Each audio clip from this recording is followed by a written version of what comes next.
Hello guys, welcome back to the channel. Time for a bit of a road trip, but I'm also going to yabber with you about the differences, or my opinion, on the new Tesla Standard Range Plus that the woman I live with has, compared to my 85D, the classic one. Enjoy. They come from everywhere to take the challenge. Great multiplier. My eyes adored you. Do that to me one more time. So I had to make a slight detour. The woman I live with is on her way to Vancouver Island, and yesterday the weather for the last couple of days was 30 degrees, and it changed now to about 19 degrees, so she didn't pack accordingly. So she texted me, said, I forgot this, I forgot that. Oh, there she is. She's teaching. That's her swaying back and forth. A bunch of little chubbakins in the pool. She does aqua. There she is. Stretch your butt, and your back up. Anyway, there's the car. There is the car. So what I'm going to do is I'm going to put the clothing in the car and then continue on the trip.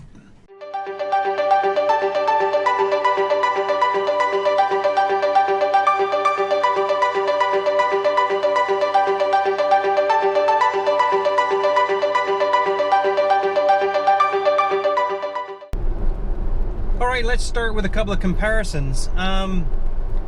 Let's do driving first. If we cut to the bone, I would say that I enjoy driving my classic 2015 Model S 85D than I do her June build, June delivery 2019 Standard Range Plus, the Model 3. I just find that there's way more comfort in the Model S, and I think that's to do with the air suspension. I find that the Model 3 is very much, when you're on the skateboard, that it's very rigid, very tight, whereas in the Model S it's kind of like sort of blah blah blah blah blah over any kind of road conditions. Also, when it comes to like steering, yes, I think that the Model 3 is tighter, but I could probably get that same experience from my Model S by turning it on to Sport. So this is a heavier vehicle. The Model S is a heavier vehicle. You know, so it's gonna be sort of slower in the curves and not as agile and such. That being said, the Model S, my 85D, I mean, it's so much quicker, so much more responsive off the start, quicker to get out of trouble. I think this 0 to 100 kilometers is 4.4 and hers is 5.4. I don't know. All I know is this, as a 4-year-old classic car, is faster, more sporty, not sporty, than her Model 3. I also think it looks better. I like the looks of the S, whether it's classic or not, over the Model 3. I'm sure that if you did some, I think, I was gonna say if you did some vinyl coating, designs and crap like that, but that doesn't take away from the actual design of the vehicle. I prefer the shape of the Model S. I think it's sexier, it's sleeker, it's more attractive, all of those adjectives, blah blah blah blah blah. All right, let's get on to the second point.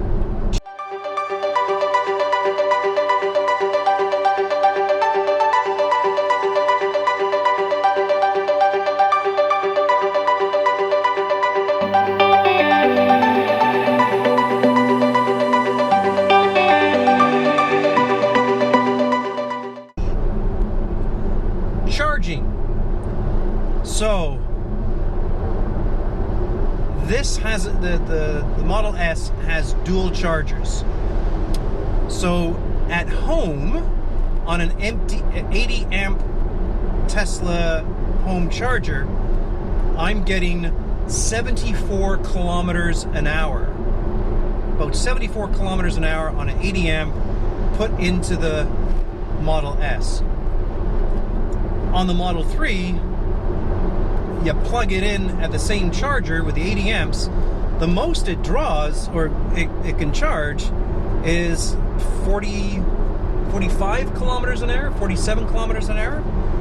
And yeah, so it's you know, a lot slower at home, or draws more or longer to charge at home. The switch on that is when I'm at a regular 110 outlet, like at work, and I plug in to a regular house 110 12 amp wall socket, I can get 5 kilometers an hour charge into the Model S. When I took her car, her Model 3, to work, did the exact same thing, plugged it in, I got actually 8 kilometers an hour charge. So it's quite a bit faster at the lower amperage than this beast is. 3.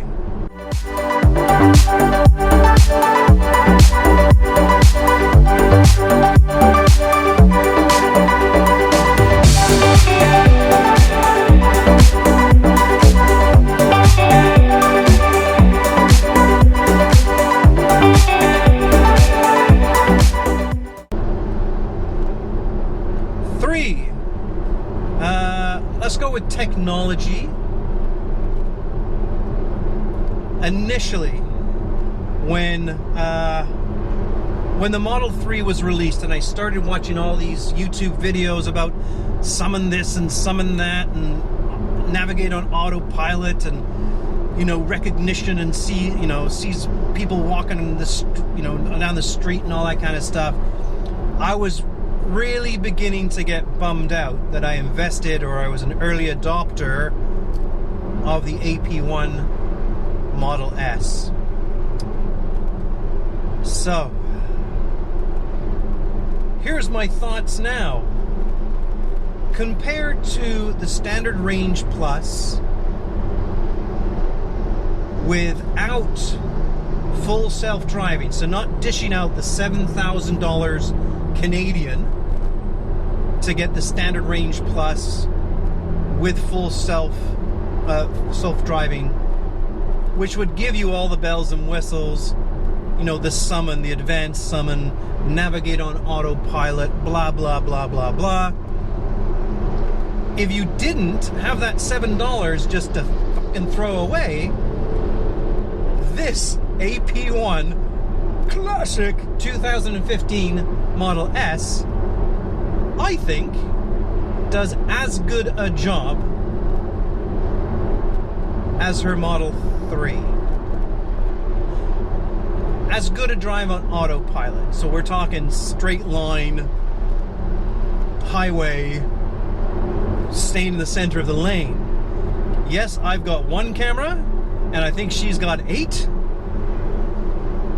But if you don't invest that $7,000 Canadian, those 8 cameras are only really for Sentry mode,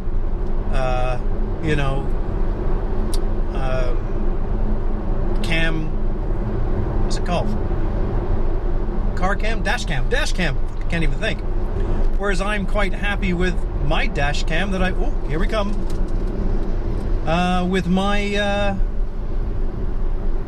just wait a second, I gotta calm this out. There's people in this left lane that are driving like crazies. Alright. Yeah, I'm quite happy with my own dash cam. The Blackview 750 dual, front and back. Zero problems, zero complications. Don't have to touch the little icon to get it to start or stop. It's just on all the time. Boom, it's all good. And yeah, so if you didn't invest that $7,000, your Ap1 classic Tesla is just fine. So, what else can I talk about? The navigation, the charging, the setup. So, do I like the center screen? I'm gonna say no. I prefer the Model S dual screen combination. On the Model, I like having all the trip notification on the right, and I like having the power energy graph on the left as I look in the center. When I'm driving her Model 3, I know down in the corner there or of the main, you can swipe over and get that information on your trip and your power usage and all your kilometers and all that kind of stuff. Right?